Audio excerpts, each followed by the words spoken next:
Welcome back to another episode of the BambooSZN Podcast. I'm your host, sober wellness coach Dorian Wormsley. On this podcast, you'll hear raw, true stories of resilience, growth, transformation. Me and my guests share our real, authentic, true stories to help you feel inspired and not alone on your journey. My guest today is living proof. It's never too late to rebuild your life. Addiction, homelessness, prison, and he's still here shining and growing, doing great things in the Las Vegas community. The phenomenal, the one, the only, I think, Brent Nowak. What's up, Dorian? What's going on, Brent? Thanks for having me today, brother. I am super grateful and happy that you wanted to come on here. We're connected through other people who've been on guests on here who I'm friends with and you work with, and it's just a great group of people. I appreciate you saying that, man. It's the truth. I get to work with some of my heroes, most of my best friends, and it's a really dope thing to be able to do. So but for the audience and people who may not know, what is it you do and who are referring to you work with and your heroes? Yeah. So I work for the Shine a Light Foundation here in Las Vegas, Nevada. We're a nonprofit that goes down into the tunnels, cultivates a relationship with people living underground, and we offer a way out. So we connect with people that are dealing with drugs and alcohol, substance use, mental health disorders, and we offer them a long-term program, and we let them know, hey, man, if you're ready, if you want to come out, if you want to change your life, we got the recipe. So we offer help to people. We get them into a long-term program, treatment-driven, anything from job development programming to getting you connected to primary care physician. We get all your vital documents. There's housing attached to it, and just continuity case management where we walk people through every step of their journey, 18 months long, up to 2 years. It's a really great thing, man. It really is. I also work for Crossroads of Southern Nevada in community relations. We're the largest indigent treatment center in Nevada. And so we have detox and transitional housing, inpatient treatment, and all the wares, man. It's a wonderful place to be. Wow. Are you part of Freedom House also? I was. That's actually where I got my start in treatment. Shine a Light is a community project, so we work very closely with them still to this day. I got some good friends that work over there and run that program, and I love Freedom House. I love what they're doing over there, amongst many, many, many organizations in town. I kind of know, but I don't. What is Freedom House exactly? So Freedom House has a inpatient program for men. They have sober living facilities for men and women, and then they have some 3-quarter housing too that's attached to them, and they offer treatment with just some oversight, basically, live-in housing, 24 hours a day. There's staff on hand to help those men and women through the challenges that they're facing, in recovery. What is the quarter living? 3-quarter living, Yeah. So sober living, it's kind of a step down. So you go into a treatment facility. Once you get to the point where you're kind of self-sufficient, you're paying your own rent, you go into a sober living house, 3-quarter housing, they call it. Okay. You're not by yourself just yet, but you're 3/4 of the way there. Damn. Okay. Yeah. And what led you to these programs and these people? So I'm not from Las Vegas. I've been here 5 years now. I was released from prison to Las Vegas 5 years ago in September of this year. And September 2020 then. Yeah, man. So right after COVID, right during that shit. Yeah, it was right during it. Wow. It wasn't like seriously crazy, but I got out and the world was different for sure. What had happened was I got connected to a program called the Samaritan House, and shout out Sam House. That place saved my life. My first job that I got when I got out, I was working at a car wash, and it was I was fixing windshields at this car wash, and I didn't really like what I was doing there, so I went to the guy who was managing the car wash and I asked him, can I wash cars? And he gave me a job doing that, gave me a shot, and I did that for almost a year. And I was making really good money at the time for somebody that just got out of prison, really doesn't have a whole lot going for them at 40 years old, and I wasn't happy at the end of the day. I had a little bit of money, but it wasn't fulfilling, right? And I had some friends who were working in treatment, and I went to them, and I liked how they were navigating through that and what they were telling me about their job. And I asked for a job in treatment, and excuse me, I went to my boss now and I asked him for a job, and he he was like, I'll give you a job. I'll give you a shot at Freedom House. And so I started as a behavioral health technician over at Freedom House. And I met some of the closest people in my life today through Freedom House, who I still work with today. And, the rest is history. I just kind of did the next right thing and got connected with the right people and was given another opportunity, and it led me to where I am today. You mentioned they released you in Las Vegas out of prison. Where were you locked up at? I was all over the state. So when I was at the worst of my addiction, I was up in Reno, and I was on the streets up there for a little over 6 years. I lived there for about 8 years, and about 6 of them were me being homeless, pretty bad in my active addiction. I got arrested up in Reno. I did my time all over the state of Nevada. Damn. Yeah, I did some traveling when I was locked up, and so I got to see the beautiful state from Like, the was inside. Was it like you got out and went somewhere else in, or you were in the whole time? They just kept transferring you. No, they just kept transferring me. Okay. So I hit a camp. I hit a couple camps and a couple of different yards around the state. So it's just kind of the way that things went for me. How long were you in prison total? 3 years and 7 months to the day. Damn. Yeah. Yeah, and I got to be honest with you, man. Like, it was tough for me. Like, I'm not a prison guy. I'm not prison tough. You know what I mean? It wasn't a rite of passage for me. And, I wasn't like, yeah, this is gangsta. No, man, it sucked. It was tough for me. I'd been in and out of county jail my whole life for stupid, petty things, related to my drug abuse. But this was some pretty heavy stuff. And, it was a struggle getting through. But, when I look back on it, it's one of the best things that's ever happened to me, brother. What ultimately led you to go to prison? I know you're homeless and you've been out of jail, but was there something specific you did? Yeah, I was dabbling in credit card fraud, and I was just a thief, man. In general, there's a lot of things I got away with, but it was, when I look at it, man, it's all God. He took me out of a situation that I couldn't take myself out of, to teach me a higher lesson, learned, and it took me 3 years and 7 months to learn that. Damn. Yeah. And, I'm grateful for it, but I'm not that person that says, I don't have regrets. Like, I would go back and do things different if I could, but, we don't live that way, So here I am today, and I'm just, I'm happy that it happened. And what was your addiction or drug of choice? I mean, it always progressed, usually stimulants, but my driver when I was on the streets was mainly meth, definitely some heroin, some alcohol. But I don't know, brother. What do you got? You know what I mean? Show up to the party. What do you got? What do you got? I'll take it. Yeah, for sure. And how did that begin? Just normal, rebellious teenage stuff, man. Smoking weed and drinking beers at keg parties. You know what I mean? Yeah, 15 years old. Excuse me. I grew up in a household that was, alcoholism was prevalent, and within my family, there was a lot of addiction, and I just kind of, it was kind of the normal thing. And in high school, for me, it was more, I think, a way to fit in, insecurities. I was always kind of, a weirdo, unique kid. And I just thought, drugs kind of gave me the confidence that I was seeking at that time, but I never knew how to turn the off switch on. I didn't know how to hit stop. And so when people were graduating high school and getting jobs and, growing up, I was still looking for the party, and it just kept going and kept going and kept going. I caught wanderlust super early in life, and so I traveled around the country quite a bit. And so Say it again. You did what? I traveled around the country. What were you doing? How? Like doing what? Just jumping on a plane, man, jumping on a train, hitchhiking, Really? whatever, going to the next Like city. a hobo?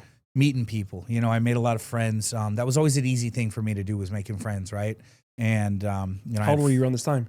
17. So did you finish high school? I did in the non-conventional way. So I ended up dropping out and going to night classes. And thankfully I was able to get my high school diploma during that time. But, I just wanted to party. I just wanted to go explore, what the world had to offer. And I met some really cool people along the way, and other people were traveling, and, I make a phone call and, hey, where are you at now? And It was Michigan and New York City, Damn. and Boston and Southern California, Northern California. And I just, I caused a lot of wreckage in every place that I ever went. So, there was always a need for packing a bag and going to the next place because I didn't want to face the things that, I was going through, Oh shit. in that city where I caused that destruction. You know what I mean? Yeah. Was it like drug involved? Always. What was so I know you mentioned, drinking and weed at high school. Mhm. How old were you when you first drank? 15.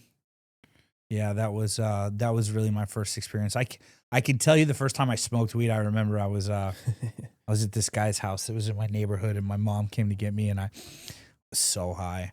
And I get in the car, and I just pretended like I was sick, so she wouldn't know. And the funny thing about drinking is, again, I don't know how to stop, so I'll drink and I'll black out and I'll puke. And I would do it, and I'd feel like shit the next day, and I'd wake up and want to do it again.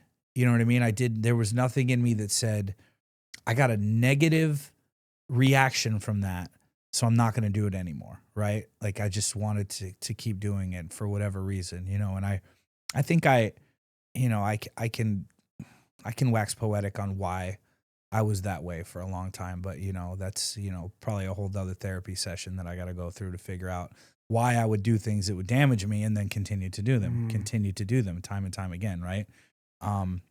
But again, at the core of it, man, I just wanted to fit in, and the people around me that I thought were cool were doing stuff, and so, that's the road that I took. Out of a lot, I just realized I've talked to a lot of people about drinking and alcohol and those type of things. You might be the first person who's had the same relationship with it as I did, in the sense of I was drink to black out.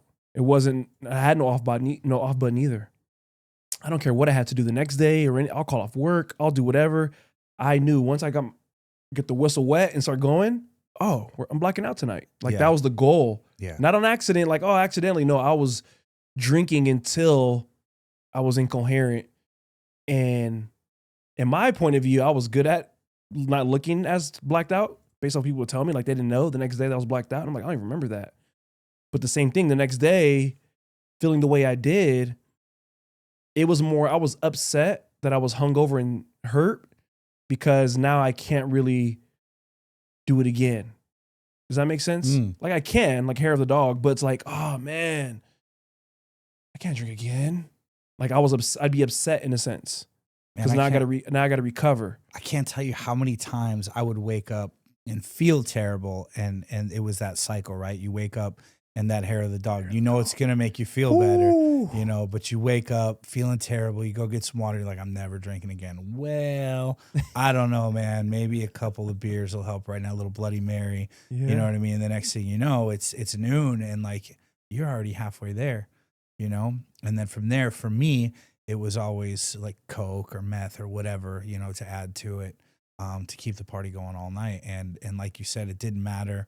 I mean, there were many times when I went into work just completely shit-faced. Damn. I worked in the service industry, so it was kind of, a little bit more acceptable. You know what I mean? Working in restaurants and bars and nightclubs and things like that. And, I didn't have an office job at the time. But, I think that's what kind of compounded a lot of my troubles throughout the years is that, people around me were doing it and nobody was telling me like, hey, man, you got a problem. You might want to take a look at this, It's not it's not a sane thing to do to live your whole entire life anesthetized, right? There's some insanity in that, if you never take a break. I mean, for about 20 years straight, man. I mean, 26 years I was in active addiction. For about 20 of those years, I did drugs or alcohol every single day, in one form or another, whether it was just smoking weed, having some alcohol or hard drugs. And a lot of the times it was all three. And, I don't wish that hell on anyone ever, because there was a lot of insanity to it. And it led me to a place of, struggling with mental health and depression. And, even today I look back on it and, wonder what kind of long-term permanent damage I've done, When you said, I related to you when you said how when you were drinking and nobody around you said anything like, man, you should stop. Because I felt that same way. When I think back, I'm like, man, where somebody would have told me like, bro, you're drinking too much. And one thing I realized is it's hard for people to see the picture when they're in the frame with you. Sure. You know? So it's hard for them to think you have a problem when they're drinking with you. And my whole thing was my friends and everybody would drink also. We're just partying. That's all it seemed like. But my reasoning or my way about drinking was so unhealthy. Like a lot of my friends, they can get tipsy and be done. Like they know to cut off. I was opposite. I get tipsy. That's like my cue in my mind. Oh, now we're warmed up. Now it's time to go to the next level. What did you just say right now too about what was the last thing you said? I lost it. About your addiction and mental health. Oh, that's what I was gonna ask you. So, okay, so you started weed and liquor, 15 years old. What was the next hard drug you did? Coke. How old were Coke you? was a big thing. I was probably 15, 16. All of that shit. 15, I grew 16. up in my high school years. I was in Orlando, Florida, and so Okay. cocaine was super prevalent. Really? Super easy to It was get. probably good, huh? Yeah, it was real good. Yeah. Yeah, absolutely. And then it progressed quickly to like psychedelics. Like ecstasy was really, really big for me in my late teens and early 20s. Nice. That was a big deal. Ketamine, a lot of party drugs. But I got started pretty hard early. I remember in high school, I'd go to high school and drop 10 hits of acid in the morning and skip school and just go wander around with some people and just get weird. Where'd you guys go? So my high school was right across the street from Universal Studios. And wow. They were building a new park at the time.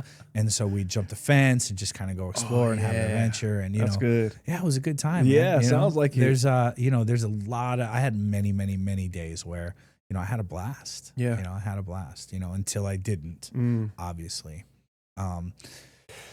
That's always the thing that I look back on. And I think the one thing that I'm most sad about is nobody ever said, look at how much potential you have, brother. And you're dulling your shine, with the substance use.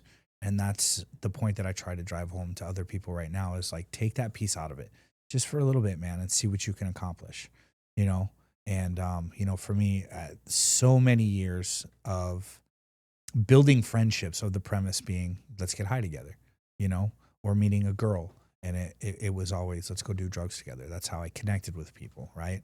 And, I met some beautiful people along the way. Amazing friendships. And, I have some memories that I wouldn't trade for anything. But again, if I could go back and do things differently, I would. So you mentioned that, you kind of wish you had somebody to kind of pull you like, hey, you're wasting your potential in a sense. What was your parents like? What were your parents like? Father and mother, were they around, not around? Like, why weren't they around to tell you, hey, so go this way? My parents got divorced when I was super young, and they both remarried when I was super young. So I have a big family, mom, stepdad, dad, stepmom. On my father's side with my stepmom, they were super supportive, didn't drink, didn't smoke as far as I know. And they always tried to push me in the right direction, give me, some positive feedback, but they also knew that I was a man who had, my own opinions and the wherewithal to make my own choices. And that was something my dad always said to me is, you have the choice to do anything you want. Your choices have consequences. You can earn the good, you can earn the bad part of your life. But he afforded me the opportunity to operate how I wanted to and live my life and hopefully make the right choices, right? My mom and my stepdad, there was, again, alcoholism was very prevalent at the time. Both of them or just her? Looking back on it, I know that it was both of them, right? My mom was a different kind of drunk that my stepdad was. My stepdad was very, very successful. He took care of the family, did very well. But I remember them just sitting around drinking all the time. During that time, when you're in it, did you realize and know she has a drinking problem or she's a drunk, or was it more kind of like, oh, she's just drink, like, So I knew pretty early on. I remember I was about 10 years old when I actually realized, okay, mom has a drinking problem, right? Wow. And it progressed pretty bad. My mom, she's since passed on now. She was, she was sick, and she was a mean drunk, man. And I know that she wanted the best for me. She really did. She rooted for me, man. She was one of my biggest fans. But I just wasn't willing to change at the time. Again, I wanted the party, I wanted the party. I didn't want it to stop. I don't care that the sun's coming up. Let's keep going. Where's the next place that we're going? And the thing about it is I'm so rebellious at the time that I wasn't listening to anything anybody was saying anyway. I don't care if you drop the best advice on me in the world, right? I'm not hearing it, bro. You couldn't tell me a thing when I was a teenager, early 20s, I thought I knew it all. And, I learned the hard way that I don't, Thankfully today I'm in a space where I listen now. And, if somebody has something to say, I'm open to it, man. Let's sit down and chop it up. I want to know. Drop the knowledge on me. Tell me how I can be better. Tell me how I can change. Tell me what I'm doing wrong. I can be a little sensitive. So, it's the people who I love dearly who I'll go to and I'll say, you know me the best. What is it? What am I doing wrong? What could I do better? What do you see in me? I'm glad I have that. I really am. I'm truly blessed, man. I got some haters around me, bro, that are doing some big things. Yeah, no, I see them. I know them. That's crazy. Again, my heroes, some of my best friends. And like you guys are like the what's the movie? Superhero movie. We're like every superhero movie that was ever Avengers. made, bro. There we go. Yeah. Avengers. It's the truth, man. It really is. And, as humble as I possibly can with this, because it's hard not to lead with ego. The people in my life are doing amazing things, and it's wonderful to watch. It's wonderful to be a part of. It's wonderful to support each other and know that, we all have our own little personal projects we're working on, but we come together, to do this thing that we do in the community and to hopefully show others that no matter, what's happened in your past, man, you can come out of it and you can do great things, I was telling you before, 4 years in prison almost, and today I'm friends with judges. I'm friends with law enforcement. These people call me and they've asked me my opinion about participants in their programming. And, I get to see things from this side of the fence now and understand, the burden that I was, to the police department where I was doing my things, and the burden that I was to my family and to the community and the wreckage that I caused. And, it's a great thing that I get to sit at the tables that I get to sit at and help the people that we get to help, or at least be a part of their life. You know what I mean?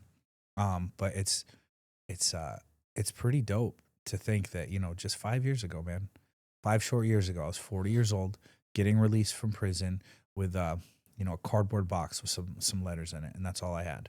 You mentioned that you're a sensitive person. Was it hard for you, or has it been hard for you to shift mentally to let yourself take that feedback in? Probably one of the things that's most challenging in my life, is taking constructive criticism, right? Because I overthink things all the time. And so, I might disagree with what somebody's saying, and it'll take me a minute to absorb it, and then, either my ego's bruised or my insecurities, play up and I don't know how to take it. And, man, so a long way to answer your question. Yeah, man, it can be challenging for sure. And I think that's great. At least you're aware, because I know for myself, I'm huge on, I'll take any kind of feedback you can give me. If you know me, you don't know me. I've gotten to a place where I can discern or take it with a grain of salt, I'll say, like depending who the person is. Sure. Like, okay, maybe they're being malicious. Maybe they're not. Because somebody I really love or trust might say something that really gets to me. I'm able to catch myself like, okay, this person cares about me. I don't think they're saying this in a way to hurt my feelings. Right. You know what I mean? Because if it's a random guy in the street, then okay, maybe you are trying to hurt my feelings because you don't know me. But at the same time, your opinion doesn't matter. If it's coming from somebody who's leading with love, I always take the advice, and I always say thank you, and I'm grateful. It's, bro, we're trying to grow, right? And be better human beings. And you're not going to do that in a place of comfort, right? You got to really dig deep and find Find that one thing that you don't want to do and run towards it as fast as you can, right? That's how you're going to grow. That's how you're going to change. The thing that it scares me to death, one of the only things that scares me, but it's probably my greatest fear, is being the same person next year that I am today sitting at this table talking to you, my friend. You know what I mean? I don't want to be the same man next year. I want to grow and I want to challenge myself and I want people to challenge me. And I just want to be a better man for my friends, my family, and my community, you know? And I can't do that if I'm comfortable with where I am right now, you know? You know what my biggest fear is? Spiders. No. I don't mess with bugs, roaches particularly. But when people ask that question, you know, you hear it a lot. And I love the quote from Coach Carter. But when I really sit and think about it sometimes, my biggest fear is losing my mind.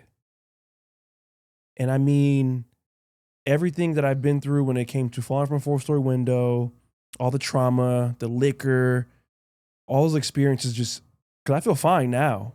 But in the back of my mind, my head, I'm like, damn, I wonder if one day I'm just going to wake up. It's going to just tick over. Yeah. And I'm going to lose my mind. And whatever way that looks like, I don't know. Like I'll just turn into Leonardo DiCaprio in Shutter Island. You know, like, am I going to get delusional? Like that's my biggest fear. Have you ever seen the movie Rec Room of a Dream? Oh, yeah. Like his mom. Oh, yeah.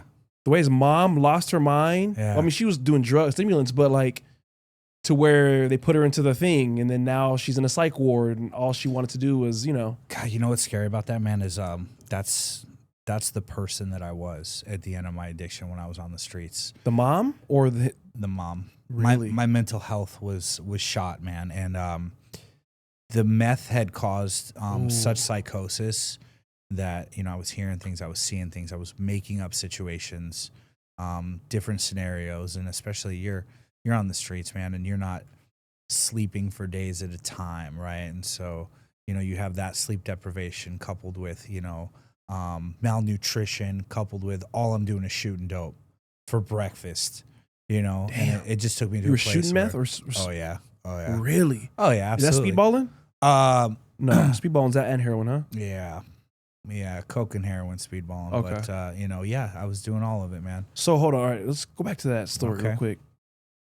So you tried coke at 15, 16, and coke, weed, and liquor, all the other drugs all through high school. Yep. When did you first do meth? Same time period, high school? Nah, like early 20s. I used to know these bikers, and it was a big thing in the biker world with crank back in the day, right? Ooh. And so I was a cokehead for many years, man. Ooh. I loved coke. I just liked it. It kind of made me Every feel day? normal.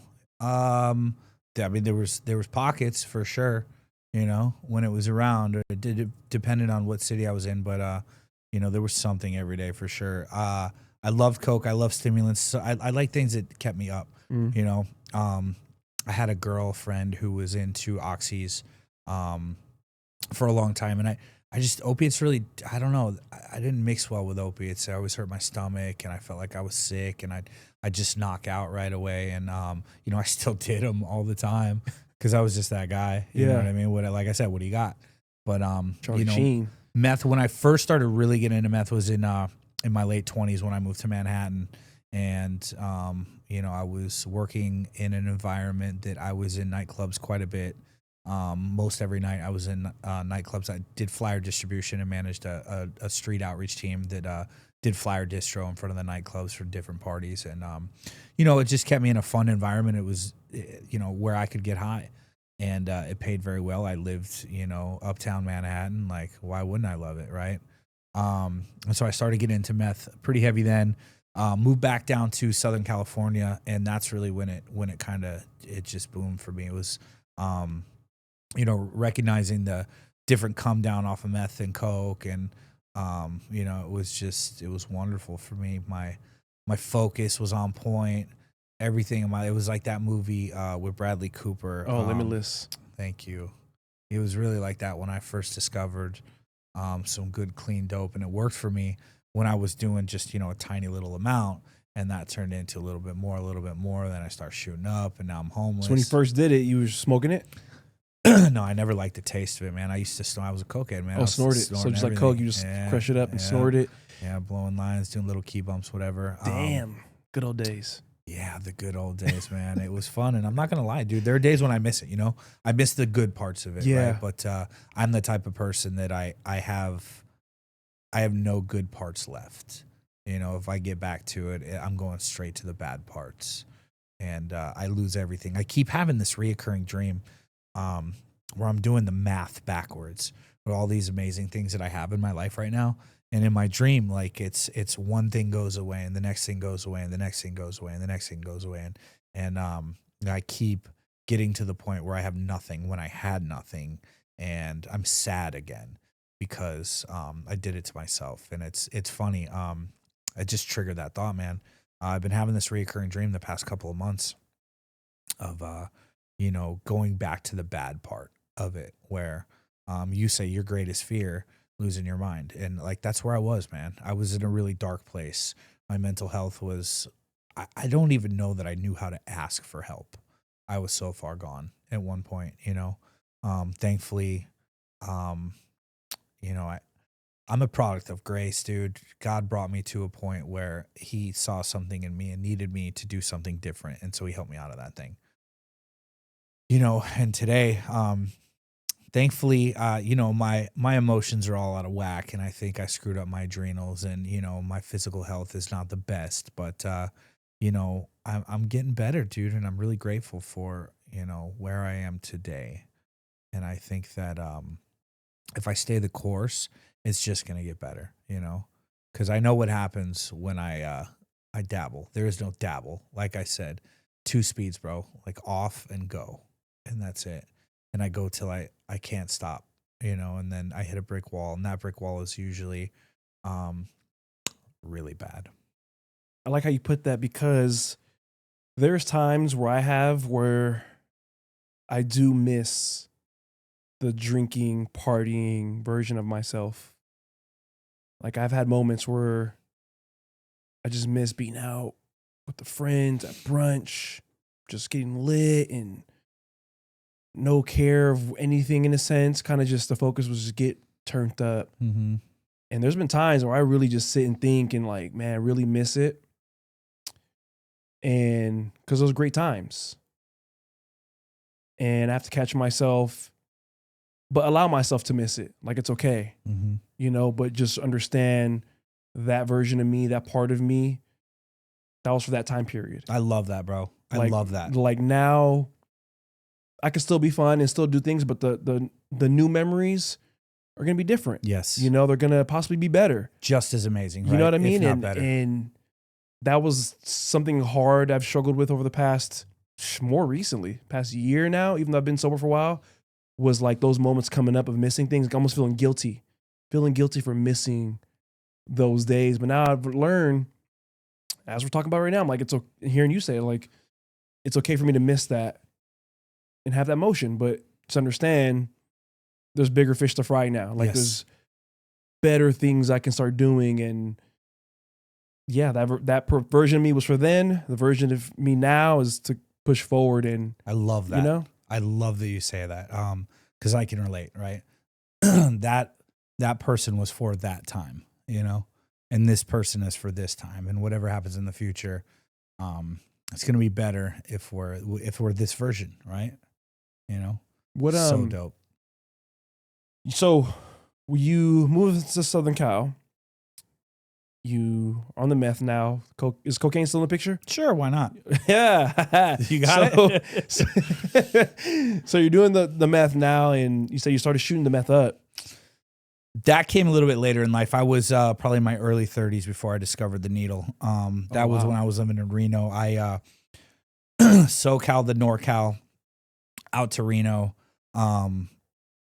Was working at this strip club, and I remember I was in the office and I was cutting up a line, and I go to do a line, and it just was falling out of my nose. My nose was so raw and clogged. It just wrecked, man. I couldn't even get it up there. And this girl that was working there, she's like, you ever slammed before? And she comes over and she cooks it up and she hits me, and that was a wrap. That was it. That was damn, where'd she hit you at? Pivotal moment, right here in the arm. You had good veins?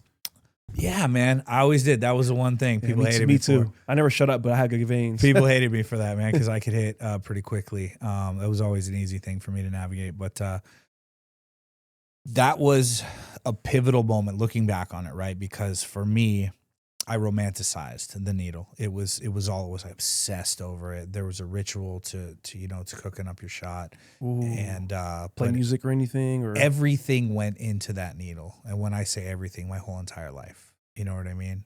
House, my car, my clothes, my self-esteem, my family, any loving support that I had from the community, my moral compass. I lost it all, bro. Everything took a backseat to me shooting dope, and that's all I wanted. And it made me miserable, and I didn't want to come out of that because I was ashamed of all the things that I was doing, and so there was this nasty cycle of, wake up the next morning like we did when we were drinking, feeling like shit for what we did the day before, and so I don't want to deal with that at this time, so I'm just going to continue getting high, right? And that same cycle lasted me about 6 years. It took me to alleyways and abandoned buildings and to, stealing from people and losing my family and losing people that I care about. I got people in my life who I love dearly who will probably never talk to me again because of the person that I was in my addiction. And it's something that I've accepted. But there's little pieces in my heart that I don't know that are ever going to mend. You know what I mean? Because of some of the things that happened to me when I was that person at that time, Yeah. Yeah, man. And so today I just, I try to be the person that people would be proud of. And when I say people, I think back on the people that don't really want to have anything to do with me anymore and that I've lost. And I mean, bro, it's been 15, 20 years since I've seen a handful of these people. And some days I wake up and I go, if I were to run into them on the streets today, I want to be able to say, this is the person that I am today. I'm sorry for that person, but this is what I'm doing with my life today, and it's not about like asking for forgiveness or anything like that. It's about trying to find redemption in my own heart, and making a living amends, as they say, Has the journey of knowing the things you've done, right, and the changes you made, has it helped you have more empathy or compassion for people? Or did you always have that? I definitely always had it. I've definitely always been an empath. I think now what I recognize is that everybody has the capacity to change. I was pretty much as far down the ladder as you could get, right? And knowing what I've been able to accomplish in my own life and come back from that, I can see it in everybody else, right? I know what the human potential is. I don't know that everybody can tap into their own potential, but I believe that we all have the capacity to do some amazing things, no matter where you were or what you've done, right? You can come back from it.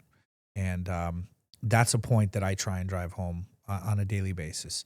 You want to do better? I'm living proof that you can, When you mentioned everything went into that needle, everything in your life, your moral compass, all these things, you only did meth. Did you ever dabble into heroin after that point?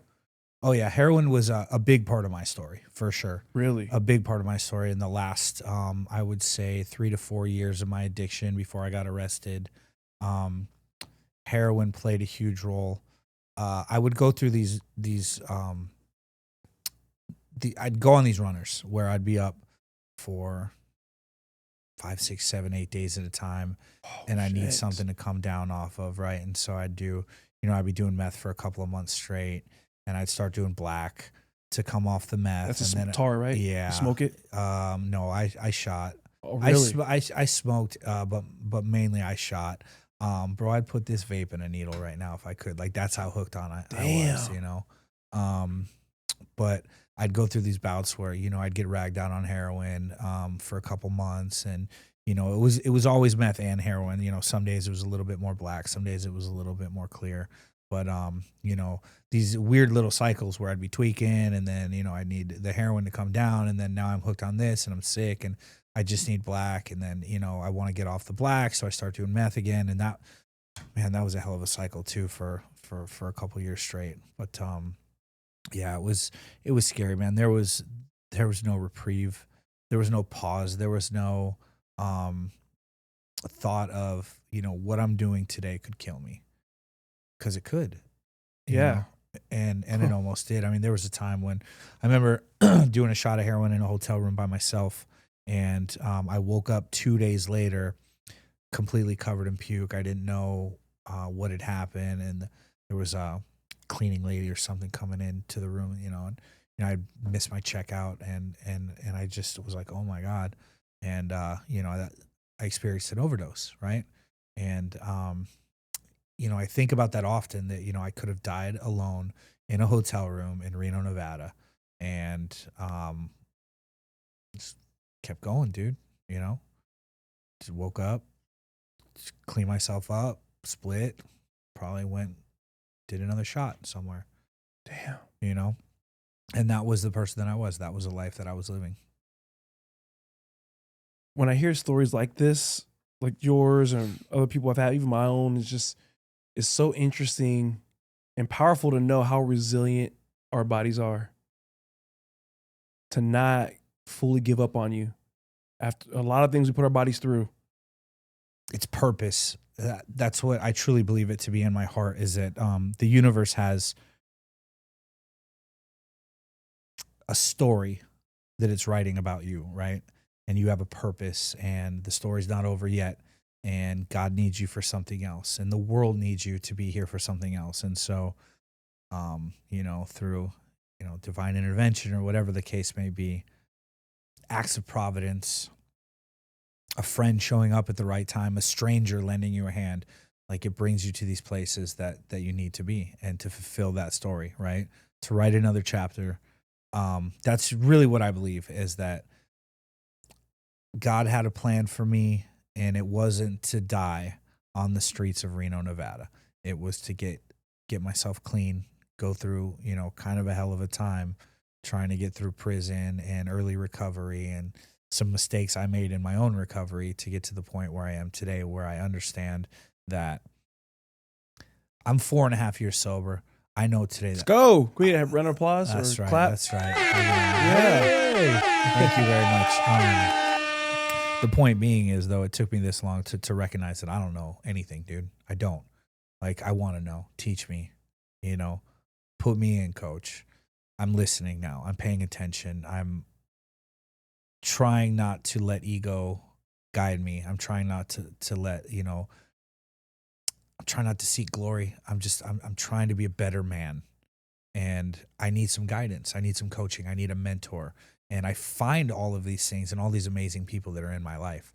And it's wonderful. The first, second year of sobriety, I really thought I knew something, I really thought I knew what I was doing. And okay, I got this, and about 2.5 years, things got a little heavy for me, and recognizing that, I had to do some internal work, and take a look at some of my actions and some of the same patterns of behavior that I was displaying when I was getting high. And, that kind of led me to a place of, all right, starting to ask other men around me, like, hey, what did you do, during this tough time in your life and your sobriety, and whatever that looks like for you? How did you get through it? And, today, I feel like a puppy, learning how to walk, and I welcome it. I do. It's a wonderful thing. I'm really happy, because if I'm not learning, I'm done, right? The story's over. Close the book. And I'm not ready for that yet, man. When you, oh, hold up. I just thought about it. I was going to ask this question earlier, but now that you just said 4.5 years, because you've been out for 5. Yes. So you get arrested, you go to prison, you're in a 3 years, 7, I'm not going to assume, because people get drugs in there too. Yep. So what's that like? What was that story like when you got locked up? Getting high still, man. Really? Yeah. So you have to understand, like here I was, it was, 22, 23 years of getting high. It was like the essence of who I was, right? Yeah. That's all I knew was just doing dope. And, it wasn't every day by any means, but, there was definitely drugs in prison and I was definitely partaking. And I got high. Meth? Yeah. Oh. Yeah. Meth and Was heroin. Was it as good? This is what I'm going to say. You build up a tolerance when you're doing it every day, and then we don't do it for 6 months or a year. And then you It's do like a the best tiny shit little ever. bit, I mean, the experience sucks. You're in prison, high, and, I remember I was on my bunk and I read this. I was up for like 3 days straight, and I read this Jack Kerouac book. It was all of his stories, right? It was like all 5 of his stories in one big book, and I read the whole thing over a couple days. And I remember it was like 6 o'clock in the morning. They turned the lights on, and I'm in prison, with 50 other men in this camp, and I'm looking around. And I'm high, and I'm like, what am I doing? And that was the first kind of eureka moment. Like, what are you doing, bro? Why are you getting high still? It didn't take, I got out of prison. I got high about 8 months after I got out. Really? Yeah, for about a week. So let's go back to that. So you got out in Vegas, September 2020. Yeah. COVID is kind of... It was weird, bro. Yeah. It was that's weird. what I want to talk about. So you went in 3.5 years before. So 2017. Early 2017, yeah. You went in. Yep. You get out. The world is shut down, mask and all that. Yep. What was that like? What was your mind... It was weird. We had TVs in there, so I kind of, I saw on the news that things are shutting down, and I didn't really understand how impactful it was. Where you had to wear a mask, and everybody's freaking out because you're standing next to them, and you can't go into certain places more than 3 people at a time. And the halfway house that I was living at, they had people coming over, but the older guys weren't coming over because they were afraid of catching this disease that. It was almost like straight out of a movie. Yeah. It really was. And it was almost a little irritating knowing that I would see people that were being told they had to get the vaccine, otherwise they'd lose their job. And it was just a really, really weird time, especially for somebody like me who's defiant by nature. I always look for a reason to fight everybody on everything, especially authority, right? And I didn't get it. I didn't get the shot. I didn't conform, as they say. I know somebody that passed away shortly after they got the vaccine, and I always thought the one thing had to do with the other. And then you hear more stories and more stories and more stories. But it was a weird thing, man, for sure. It was a weird thing. But I also thought about when I was in prison and they were talking about they were shutting down the casinos. That was a place for me to be when I was homeless, was running through the casinos. They didn't ever close. You know what I mean? Yeah. I knew at any given time of the day, at least the casino's open, right? And so the casinos are shut down. They're shutting down stores.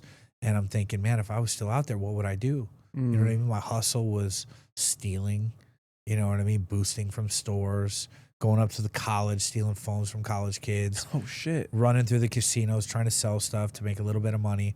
And these things were shut down. And I was super grateful. Like, looking back on it, it's like an obvious sign that I got out right in time, right? And then fentanyl got super prevalent, right around the time that I got arrested. And I know myself, man. I would have been dead. You get out 2020 September, the world's changed. You've been in 3 years, 7 months. So you get out in Las Vegas. What was the steps to you going right back to getting high? Who'd you call? Who'd you meet up with? So I was at the Samaritan house, the halfway house that I was living at. And I got a job pretty quickly. I had good momentum when I first got out.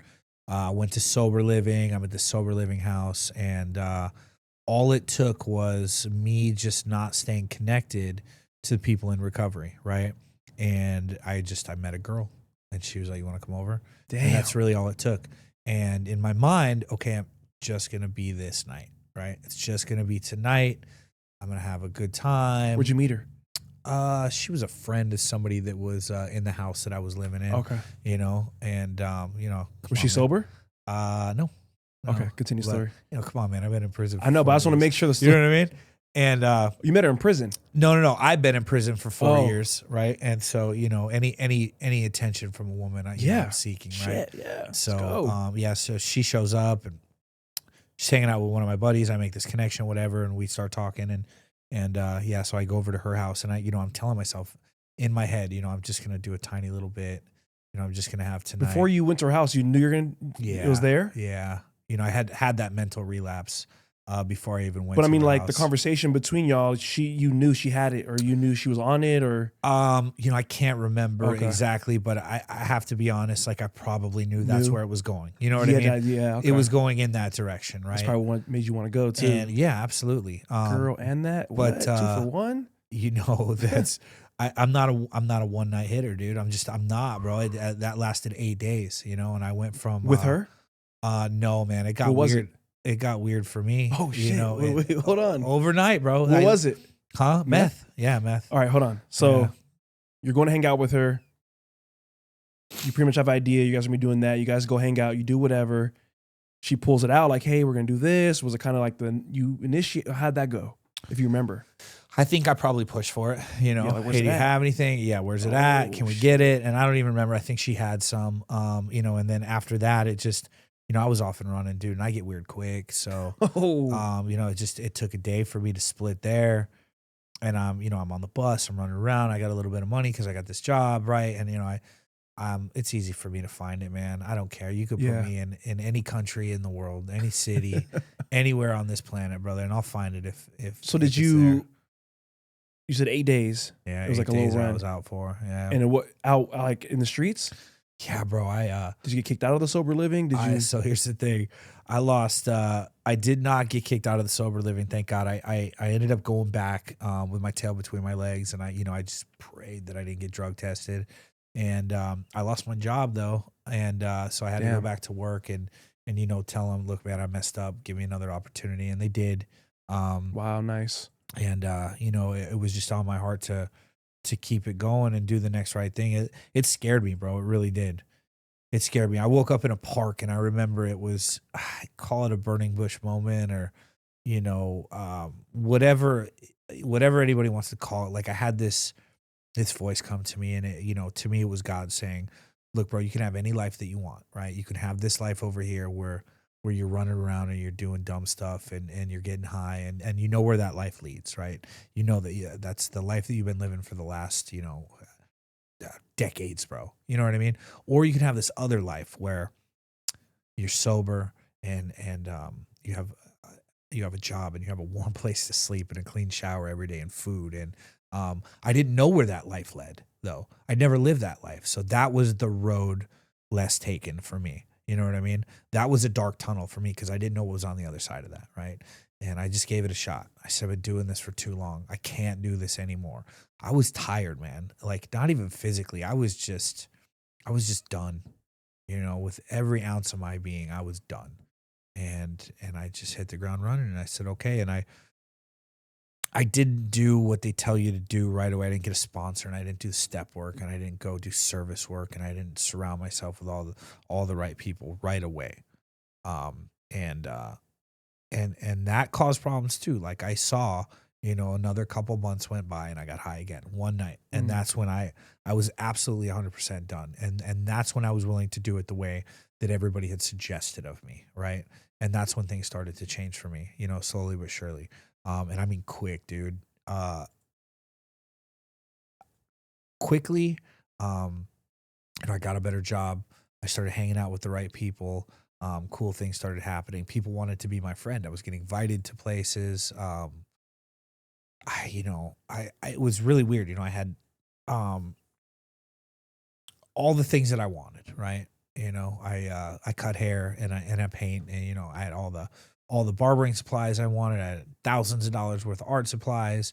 I had a car. My fridge is full of groceries, and I'm looking around. I'm like, I never had this before. I got sneakers I ain't even worn yet. I never had that before. And I start recognizing the one thing had to do with the other, like, oh, this is because I'm sober and I'm doing the next right thing and I'm going to work and I'm holding myself accountable, and things are happening and changing, for the better. And, things started changing quick, but they progressed slowly. Every couple months, I would recognize, a step up the ladder, whether it be personally or professionally. And, looking back on it now, I'm just like, wow, dope. And it's because I always knew the person that I could be, right? I was never that person, but I always knew I had it in me. And so I took a shot on myself, I think, and I really gave it my all, and I was honest with the universe for the first time in my life. And I tried to live that way today, And I think when you do that, when you're super genuine in your heart, like, forget about what you're telling people, you know what I mean? It's really what's in your heart and your actions and how you move. If you lead with that, you're going to see some genuine positive changes in your life, and you're going to attract the right people too. I think that's, one point that a lot of people miss. Show me your 5 best friends, and I'll show you your future. I live by that, bro. Tell me the people that are the closest people in your life, and that's the person that you're going to be. You know what I mean? And thankfully, I got some dope people in my life, Something you said I want to circle to is that I think is important is how you said one thing is with the other. Is that what you said? One thing has to do with the other, right? So you're making the right moves. The right moves are going to make you.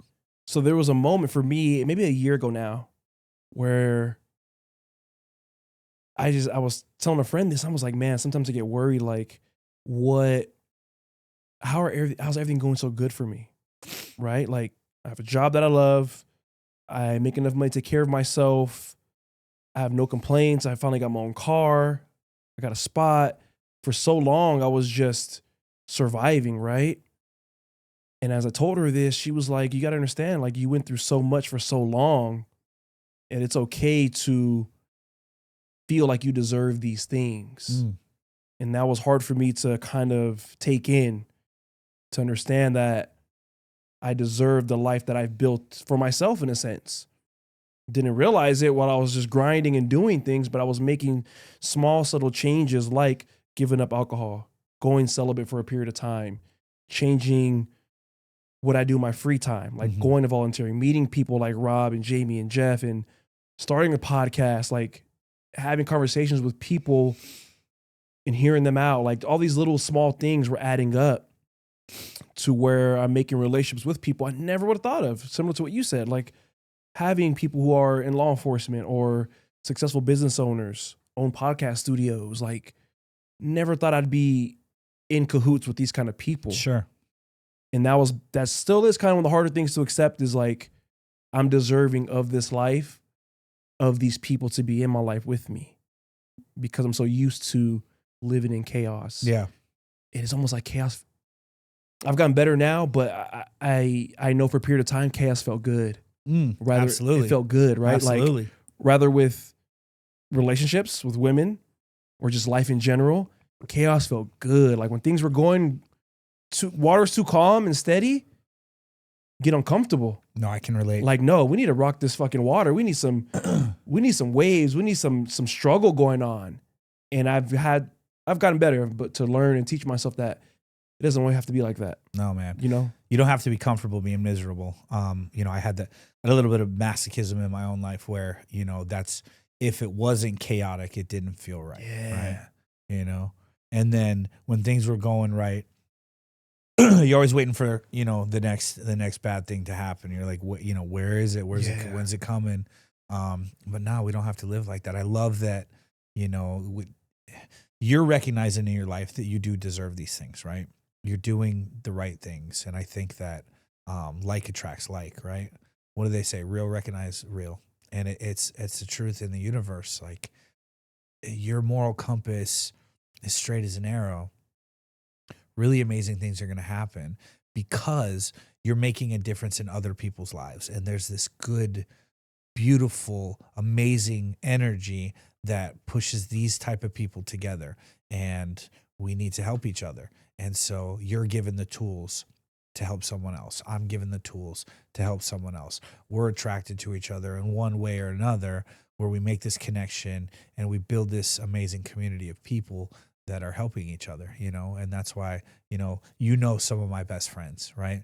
That's why we're all connected in this thing, because I think that we're doing the right things, and the one thing has to do with the other, right? That's gotta be your book. Start doing That's gotta be your book title right there. start getting shifty, man, and like start living your life in a way that doesn't really align with what's in your heart, and you're gonna start seeing some chaos. I see it happen in people's lives. When things start happening to them, I ask them, like, take a look at the choices you're making, the people that you're around, and like, what are you doing? You know what I mean? That's why bad things are happening. What advice would you give yourself the day you got out of prison? God, what a good question. Don't be so hard on myself. I wasted a lot of time, and I think that it's my biggest resentment is against myself, and it always has been, and it's something that I have a hard time working through. It's just, weird juxtaposition, bro. Like, I'm half the time one of the most confident people you've ever met in your entire life, and the other half I walk around with debilitating insecurity, and I just can't forgive myself for the time that I wasted, the relationships that I've hurt, the community that I destroyed, so many different things, bro. I'll give you a list. I'll email you, right? Because I don't have enough time here to go through everything that I'm having a hard time forgiving myself for. That would be my advice. Be a little bit kinder to myself. I deserve it, right? I deserve to be happy. I deserve to find a little bit of peace in my heart, and I would say that to everybody else too. It's not just advice I would give myself. I'd give it to anyone that I encounter. Just be a little kinder to yourself. You deserve it. What's a quote you live by and why? Find your way home. I think that oftentimes we get lost, and we don't know where we are. We don't know where we're going. We don't have that sense of grounding. And I love that quote. I really do. I stole it from people that I work with. The other thing that I would say is, I said it here before, show me your 5 best friends and I'm going to show you your future. And I believe that, dude. It's the company you keep, that shapes you and the choices you make. And, I love that one. I really do. Well, Brent, thank you so much for coming on here, sharing your story, being open, the dark, the good, the ugly, the bad, so sharing some gems also. I will tag your Instagram in the description of this podcast. Thank you, my brother. Thanks, that was Dorian. great. No, I appreciate you having me on, bro. Make sure you check his Instagram out. Great stuff. Him changing his life, becoming better. Your past doesn't define your future. And I'm going to leave you with the seed of the day. If you want to become better and you want to grow, you got to put yourself in environments that are aligned with that. You want to become sober? Stop putting yourself in environments that aren't aligned with that. You want to become healthier? Stop putting yourself in environments that aren't aligned with that. You want to be better? You want to grow? Put yourself in environments that are supportive of that. You got to cut people off. Their season's over. Put in the new team. Get around better so you can do better. And ultimately, don't forget 2 words. Keep growing. We out.